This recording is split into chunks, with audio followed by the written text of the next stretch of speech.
फिर सारा दिन में जो सुबह सुबह भरा 1 घंटा रुक कर, हर 1 घंटा, किसी ईश्वरीय विश्वविद्यालय में एक बहुत सुंदर विधि है, हम उसको ट्रैफिक कंट्रोल कहते हैं।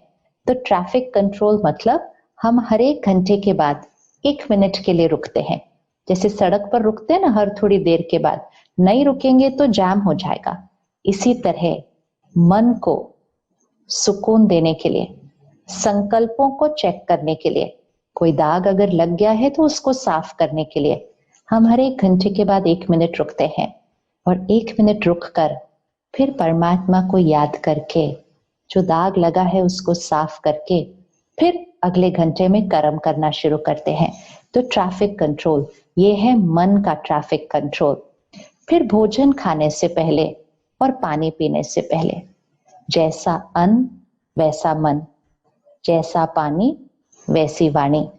तो हम सब सात्विक भोजन खाते हैं, दूसरा भोजन तो हम खा नहीं सकते, उसकी तो ऊर्जा ही अलग होती है, उसमें तो दर्द, दुख, हिंसा, मृत्यु होती है। वो वाइब्रेशन का खाना तो हम कैसे खा सकते हैं?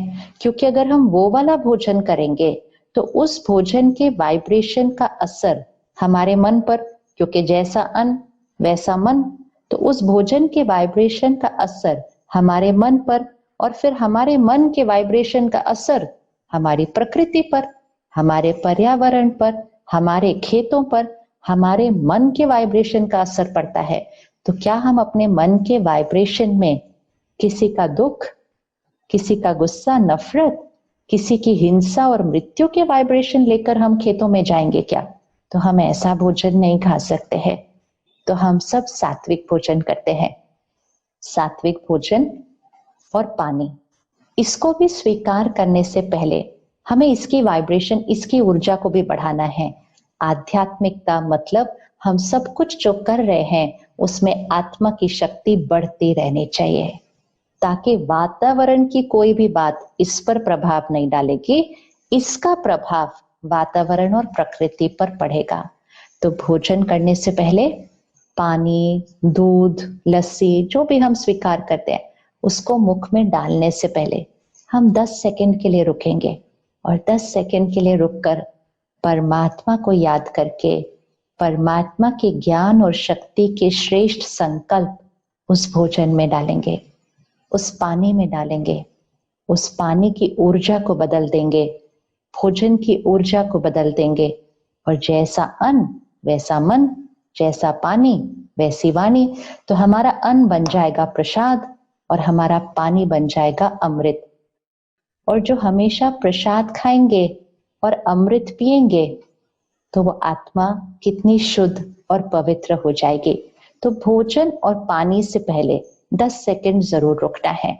और रात को सोने से पहले, ये बहुत इंपॉर्टेंट है कि रात को ऐसे ही नहीं सो जाना है, सारे दाग को देख करके, सारा दिन में कोई दाग तो नहीं लगा, उसको साफ करके परमात्मा की याद में बैठकर फिर से कुछ ज्ञान की बातें अंदर भर के, क्योंकि सोने से पहले जो आखिरी बातें अंदर जाएंगी वो सारी रात मन पर चलेंगी। आजकल कई लोगों को अच्छे से नींद नहीं आती है क्योंकि मन में बहुत संकल्प चलते हैं रात को सोते समय। कई बार तो शरीर सो गया है लेकिन मन चलता जाता है, तो स्वप्न भी अजीब अजीब से आते हैं क्योंकि मन नहीं थमा है, शरीर स्थिर होकर सो गया है। क्योंकि हम सोने से पहले सोने की सही विधि को नहीं अपनाते हैं। तो सोना सिर्फ शरीर ने नहीं है, नींद सिर्फ शरीर के लिए नहीं है, नींद तो आत्मा के लिए भी है।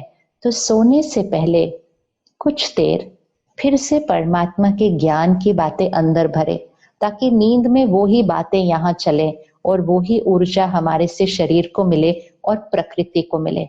हमारे मन की स्थिति हमारी नींद में भी प्रकृति पर प्रभाव डाल रही है, क्योंकि वो हमारी ऊर्जा है, वो हमारा आभा मंडल है जो हमारे से चारों तरफ फैलता है। वो तो हमारे सिर्फ दिन में नहीं, नींद में भी हमारे से चारों तरफ फैल रहा है। तो हमारी नींद बहुत सत्व प्रधान होनी चाहिए। इसीलिए कहते हैं योग निद्रा, मतलब नींद भी योगी की होनी चाहिए। योगी जीवन, इवन नींद भी योगी वाली होनी चाहिए। तो उसके लिए रात को सोने से पहले परमात्मा को याद करके लगे हुए दाग को मिटाकर किसी के साथ कोई बात दिन में हुई हो ऊपर नीचे, क्षमा करके खत्म करके उस बात को मन के अंदर, और फिर वो ज्ञान को अंदर भर के फिर हम सोएंगे। तो कम नींद लेकिन शक्तिशाली नींद। तो बहुत छोटी छोटी बातें होती हैं। सुबह का 1 घंटा, फिर भोजन लेते समय, पानी पीते समय परमात्मा की याद, और फिर रात को सोने से पहले 10 मिनट वो ज्ञान और परमात्मा की याद। ये छोटी छोटी चीजें करने से दाग मिटते जाते हैं और आत्मा के वो 7 गुण हर संकल्प सोच में, हर बोल में और हर कर्म और व्यवहार में प्रत्यक्ष रूप में सामने आते हैं। और जब आत्मा के वो 7 गुण, वो 7 शक्तियां, प्यार, पवित्रता, शांति, शक्ति, ज्ञान, सुख और आनंद, जब ये 7 संस्कार प्रत्यक्ष हर सोच, बोल और कर्म में होंगे, मतलब ये आत्मा शक्तिशाली हो गई है। और शक्तिशाली आत्मा किसी पर निर्भर नहीं होती है। अब बात चाहे कुछ भी हो बाहर, तो आत्मनिर्भर से ये संसार परिवर्तन होगा। सत्युगी सृष्टि की स्थापना हम सबको मिलकर करनी है, और उस सत्युगी सृष्टि में प्रकृति हमेशा साथ साथ सहयोगी बनकर चलेगी। और उसका अभ्यास तो अभी से करना शुरू करना है कि कैसे प्रकृति को अपना सहयोगी, अपना साथी बनाना है। जैसे किसी व्यक्ति के साथ हम जैसा कर्म करेंगे वैसा ही तो हमारा रिश्ता बनेगा। प्रकृति के साथ भी जैसा हम कर्म करेंगे उसके साथ वैसा ही हमारा प्रकृति के साथ बहुत सुंदर रिश्ता बन जाएगा। और ये संस्कारों के साथ हमने सत्युगी सृष्टि की स्थापना हम सबको मिलकर करनी है। तो इसलिए सेंटर पर जाकर परमात्मा इस ज्ञान को क्या हमें सिखा रहे हैं उसको अपने अंदर भरें, ध्यान लगाने की विधि सीखें और संस्कार परिवर्तन से संसार को परिवर्तन करने के कार्य में सबके साथ जुड़ जाएं। ओम शांति।